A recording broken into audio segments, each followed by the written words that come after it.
believe me that nobody, and I say this with complete confidence, nobody, including me or anybody else who worked in this company ever, when we started the company, ever thought that we would get to where we have got. How did it happen? It was a government company. And you see where government companies are and what they have done. How did this happen?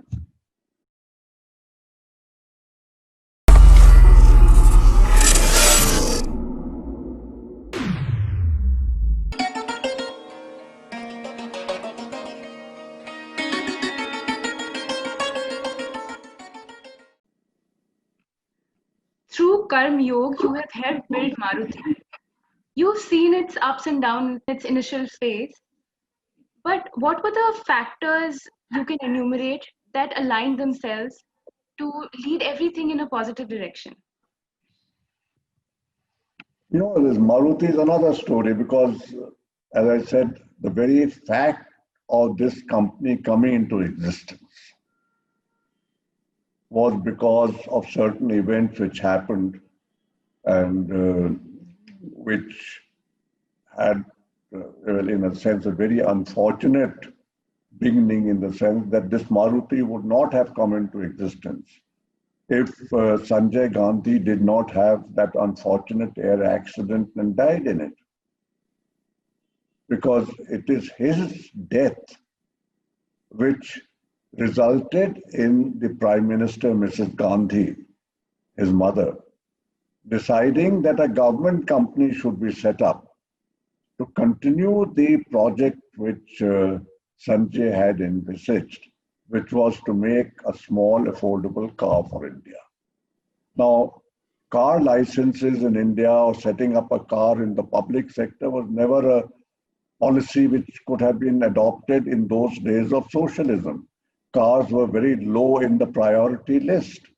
And yet, Mrs. Gandhi, who was a very strong socialist prime minister, decided to set up a public sector company to make cars, to get a foreign partner of 40% equity into this company. Now, this again was an absolute unique situation because never before was any public sector allowed to get a foreign equity partner. Maruti was the first public sector company which was not only required, which was not allowed, but was actually required to get a foreign equity partner, and to the extent of 40%. So that's how this company came into existence. In selecting a partner, we first selected a German company, Well, first government selected Renault. Then when Maruti management came, we selected, first we selected Volkswagen to make a car. Then Volkswagen backed out. Then we selected a Japanese company called Daihatsu. But then Daihatsu also didn't materialize because they had some other programs. We were virtually left without a company to work with. And suddenly, out of the blue, Suzuki, who had earlier turned us down, decided that no, they wanted actually to come to India. And they came and they acted with so much speed that they first came to India in February 1982. By December 83, their car was on the road. Unusual to have things happen that way. And then in the whole establishment and operation of Maruti, because it was never a planned project in the sense that you selected the right kind of land and you built the right kind of building. We had to work in what Sanjay Gandhi had built and left behind.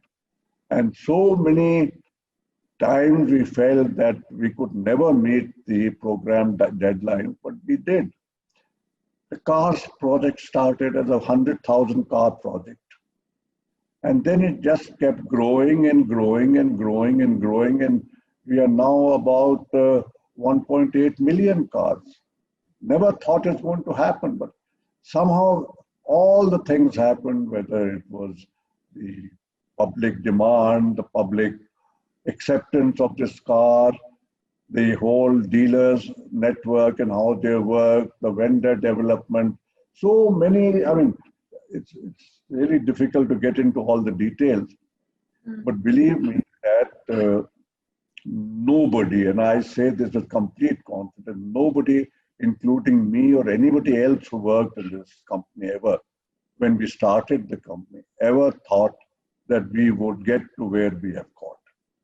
How did it happen? It was a government company. And you see where government companies are and how what they have done. How did this happen?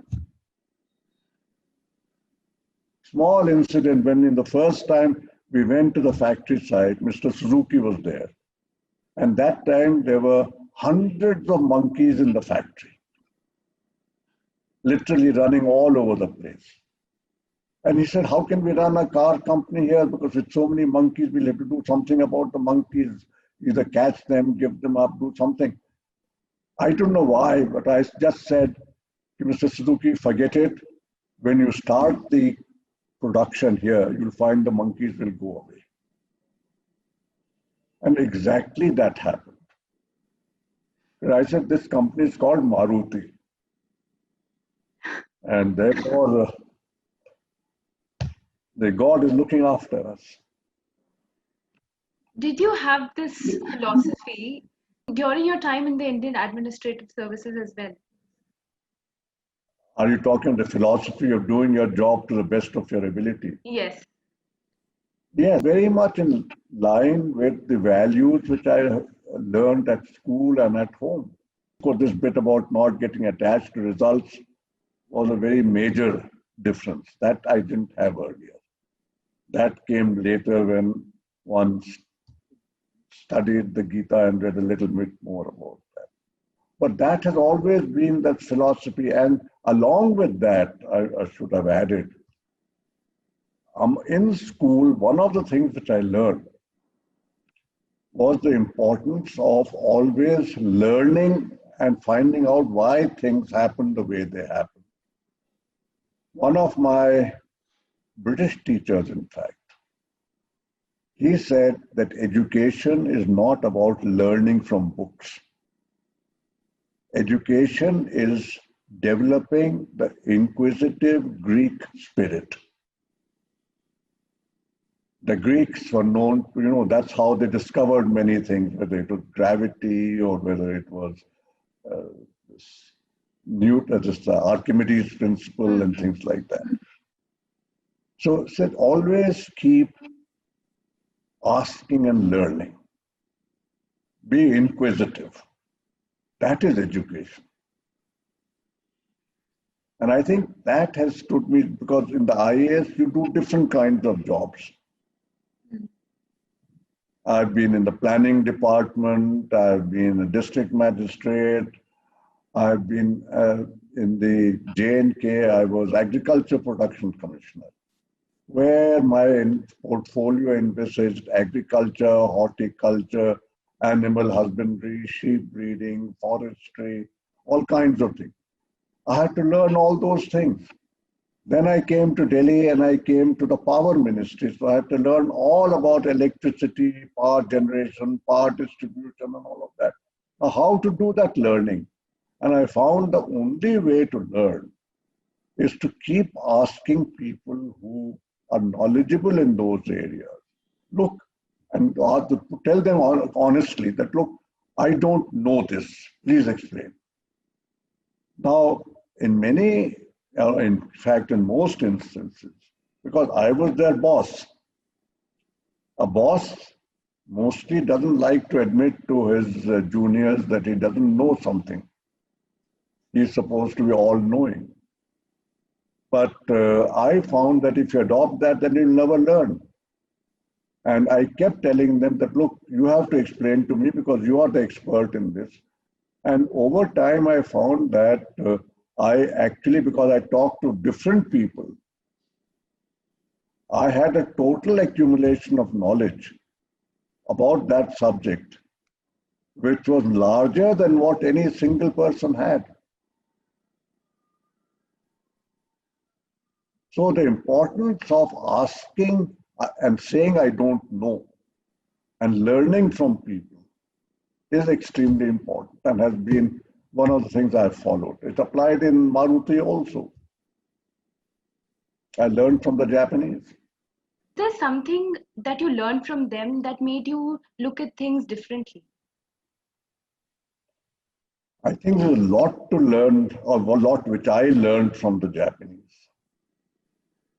And what I think was the main lesson one learned from the Japanese was that every human being, almost without exception, has enormous hidden capacities of doing things which you think he cannot do. If you can train the person correctly, if you can motivate him correctly, he will exceed all your expectations about what he can do. And the reason why the Japanese, the Japanese have no natural resources. They have no source of energy. They don't have iron ore. They don't have copper. They don't have aluminum. They have nothing. They import everything. And yet their products are the most competitive in the world. And that's only happened because of the contribution of people. People are the most important thing, and the success of a manager depends on how he is able to unlock the hidden capacities of every individual, and not individually, but get them organized to work as a team. Because if your people work as a team, it's not the sum of the people who are working. It becomes an exponential increase in their contribution, which you don't get by people working together. In India, management and labor are adversaries to each other. We cancel out each other's contributions instead of everybody pushing in the same direction and increasing the contribution of individuals. We cancel out each other's contributions or potential for contribution because we are not on the same side. Mm. Both the books that you have authored give a very deep insight into the working of the Indian industry and the government. What would that one most important message be that you'd give civil servants, aspiring businessmen, and others who look up to you? The book has, of course, many messages, but the important thing is that, and which I think in India we don't do, is that when things don't work the way we expect them to work, in government particularly, there is no willingness to accept that what was being done can be improved significantly and that it would make changes in your systems. We don't like to admit to making mistakes. The best way to learn is to make mistakes and to learn from those mistakes. That's one of the lessons for government, is that people must accept that if you want to make improvements in anything which you do, you must be willing to make mistakes. But when you make a mistake, learn from it. Learn why you made the mistake. That why is very important. The real reason why you made the mistake. Don't repeat that mistake, but learn enough to keep improving. For industrialists, I think the main thing is that Indian industrialists need to run their companies not only for their own benefit, which is what they do and which is really a short-term approach to running industries, but to adopt a longer-term approach, and can only grow substantially, become a global company if you run the company in the best interests of all the stakeholders. All the stakeholders includes the employees, it includes the suppliers, it includes your marketing channel, includes your customers, and ultimately it includes the nation. So you have to run companies to do what is in the interest of everybody. And if you run companies that way and don't treat it as a personal asset, but as an asset which belongs to the people of this country, and therefore you run it so that all the people benefit, you will benefit much more in the long term. And you will become much more respected, much more wealthy than what you will do if you run the company in your personal interest. I think that is the fundamental message for all. Government must learn from mistakes, and people must learn to run companies for the interests of all stakeholders. Thank you for coming, and it's been very special that you were a part of my page. And thank you for inspiring and empowering the youth once again. Thank you.